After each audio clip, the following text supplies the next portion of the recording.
I'm Alana Covington, and welcome to the third season of The Takeover. Today we are here with Chase Reed, an African-American small business. Well, actually, this isn't even small anymore. This is big because you've been on CBS, Fox, BET. It's still a small business. Wow. But now, when you first started Sneaker Pawn USA, did you intend on it to be this big? Like, how popular is it?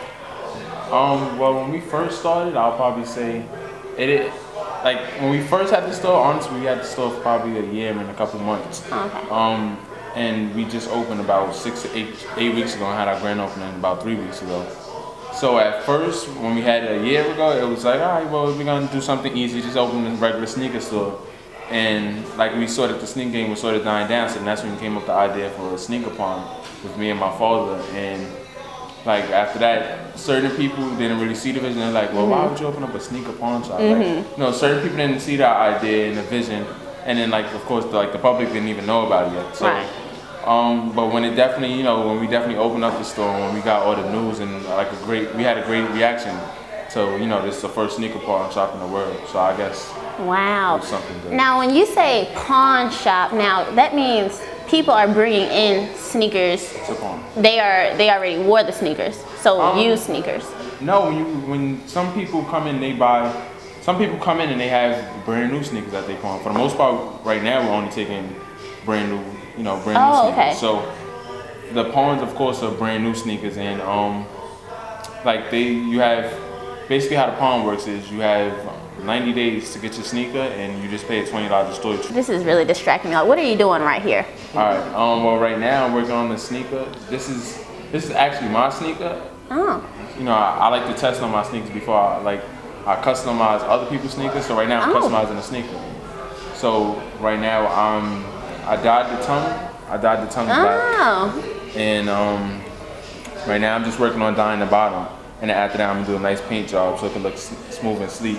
And I'm gonna put it up, just as an example. When you first started Sneaker Pawn USA, how did you receive the funding to start this business? The funding came from giving up my own sneaker collection, and it was a sacrifice that my father gave me. He was like, would you rather sacrifice your whole sneaker collection and start a business, or would you, would you be willing to give it up? Just to, and at the end of the day, you own your own sneaker store now, so you won't be able to get it back. But would you be able to give that up and just wait to have your own sneaker, your own bigger collection? Well, how many sneakers did you sacrifice? What? 300.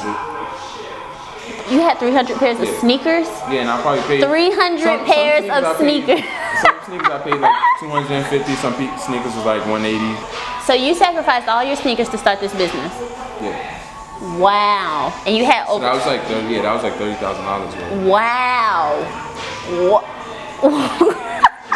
Oh, I'm just really shocked. Like, seriously. I didn't have a job, so that's where it was like, my father, he wasn't, giving me money to go get sneakers after a while. So it was like, well, I'm gonna start reselling sneakers, and then he was like, well, why not open your own sneaker store for me? So Chase, you customize sneakers, but what other things do you also do? Well, here at the store, we customize sneakers, we refurbish sneakers. You can come in, you can sell your used and brand new sneakers. We sell we sell brand new and used sneakers.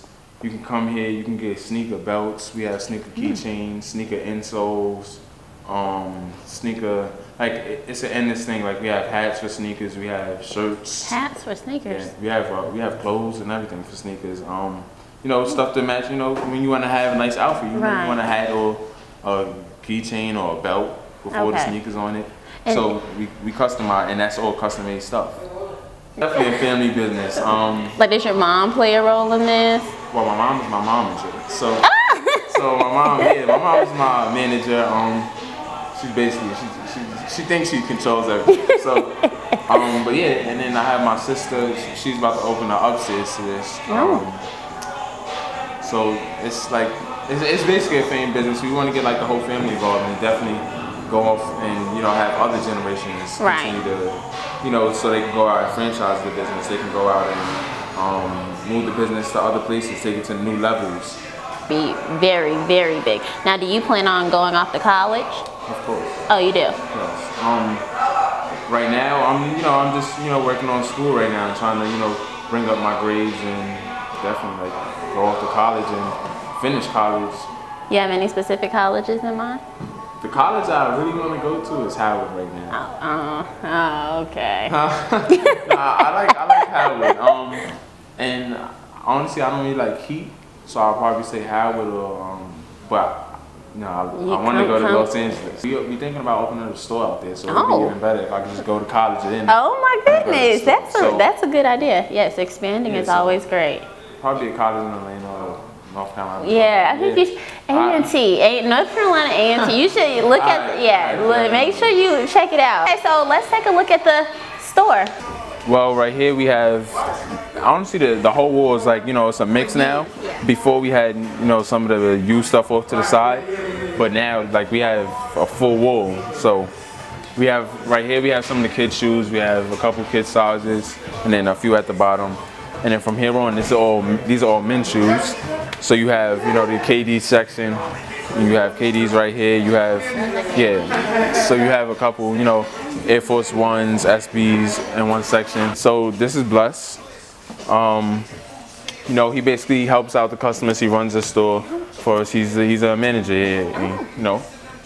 He's an OG sneakerhead. He has the older experience and of what he thinks about kicks. I'm just here to make sure, like, all the kicks that come through, make sure that they're official, all the things that come through.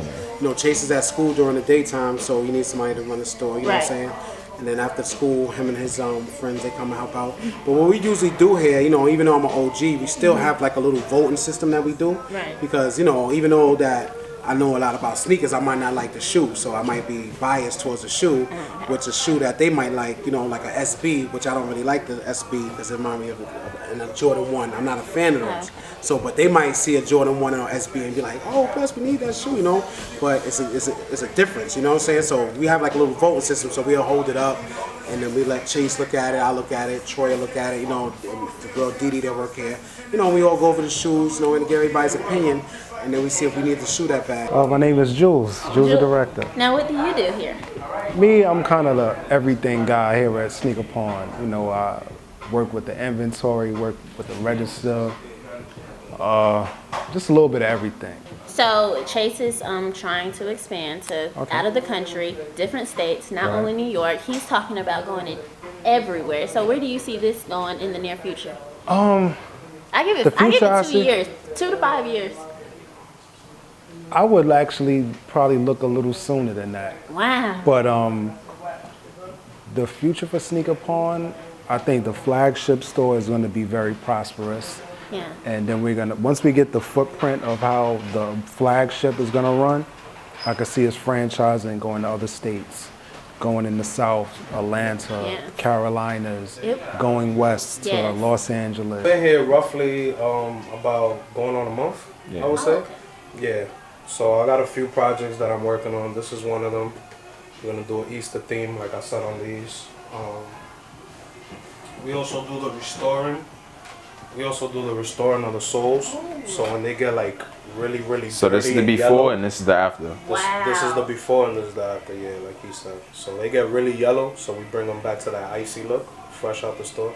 It's been a little lower than usual, but I got roughly from like about 150 to 200 pairs. Whoa, that is just a lot.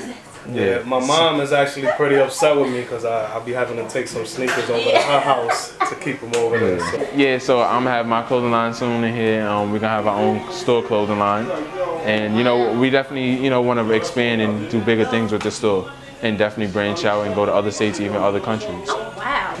If people want to find us, they can find us. Yeah. We have a website, of course, sneakerpawnusa.com. And we have a Sneaker Pawn Instagram, Sneaker Pawn USA, and I have my own Instagram, Chase Stash, CHASESTASH. So yeah. When you were 16, I mean, did you ever think about this? Because when I was 16, I was thinking about going to prom. I wasn't thinking about no business. So what is your input on all of this? That's because you're the lucky generation. Me and your dad over there is probably we the struggle generation. You know what I'm saying? Goodness. So you guys get to reap the rewards of that. Yeah. But no, at 16 years old, I was a good young kid. Cutting hair, playing basketball. You know, I wasn't really thinking about business. I was actually, you know, thinking about, you know, just playing basketball, girls, and stuff like that. You know what I'm saying? I, you know, kind of got caught up in the, you know, the 80s era and the 80s and 90s era. So I kind of deferred a different way, which was to the streets and stuff. Right. And, you know, that kind of took a toll on me for about 7 years of my life. So from probably 16 to like 25, 22 or 23 years old, you know, that's just the life that I lived or whatever. So, you know, I definitely missed out on a lot of good opportunities and stuff. So, but, you know, that's what I try to prevent my son from doing, you know, trying to like take all the burdens off him so that he could just be a 16-year-old kid. Yeah. You know, I didn't get the chance to really be a 16-year-old kid, you know what I'm saying? Right. And growing up in the inner city. So that's one of the things I try to relieve from and allow him to just be that, you know, find what he loved to do and do what he loved and just be 16. I always had every Jordan growing up. Did you? Yeah, you know, and it wasn't because my parents was able to buy it, just because I was in the street, so I had the money to buy it. Right. But I try to like give, because my road that I took as a 16, 17, 18-year-old kid was not a bad road. It was just a hustler's life. You know what I'm saying? And I try to incorporate that into Chase's life so that he can have the hustler part. He can have the go get. You know, that's priceless. You know what I'm saying? So school can't teach you that. Yeah, school can't teach you that. A job is not going to teach you that. You know, but when you got somebody that's like they a go getter and no is not an answer for them, you know, that is where, you know, that's the part out of my life that I try to incorporate into his life, so that, you know, he can see like, dang, my dad was, you know, no matter what, my dad doesn't take no for answer. Exactly. My dad doesn't let obstacles get in the way. Right. You know, my dad knows how to take an imagination out of his thought process and blow life into it and make it reality. So I think by him doing the sneaker pawn, he's getting the opportunity to see that and, you know, watch his visions and his dreams and all his ambitions come to reality. Right, and I'm smiling so hard because you remind me of my father. Well, because he always said like when I was growing up, he said never say can't, never say can't. He used to hit me like don't ever say can't, and I'm like okay, well I can't do it. And I'm just like, so growing up now, it's just like I can do whatever I want to do as long as I work hard, as long as I'm serious about what I'm doing, and as long as I just never give up. So, what would you like to tell future entrepreneurs? Common sense. You know what I'm saying? Always use common sense. Is like being an A student by having common sense. And then more than anything is like when you get a thought in your mind, it's not for you to pass it up with another thought. Right. It's for you to grab it out of the air like this, like literally grab it and blow life into it. Right. And that's how you watch what you want to do happen. Like, you know, you're no different from me and I'm no different from the next man. It's just who knows how to grab their thoughts, blow life into it, and watch magic happen and stay consistent. You know what I'm saying? That's the number one things that breeds success is consistency. And most people don't know how to stay consistent. I mean, I spent half of my life being inconsistent. So, and I think that's what I would tell somebody is to grab the thoughts from out of your head and blow life into them with action. And stay consistent. That's just how simple being successful is. As you can see, Chase Reed and Sneaker Pawn USA are definitely taking over. He wants to expand to different cities, states, and countries, so don't sleep on him. The quote of the week is by his father, Troy Reed. When you have a dream, grab it and blow life into it. I'm Alana Covington, signing off for the 3rd season of The Takeover. I'm not a businessman, I'm a businessman. Let me handle my business, damn. Kanye's, you got me. Freeway and Foxy, YG's, Tierra Marie, PD, watch me. Bleak could be one hit away.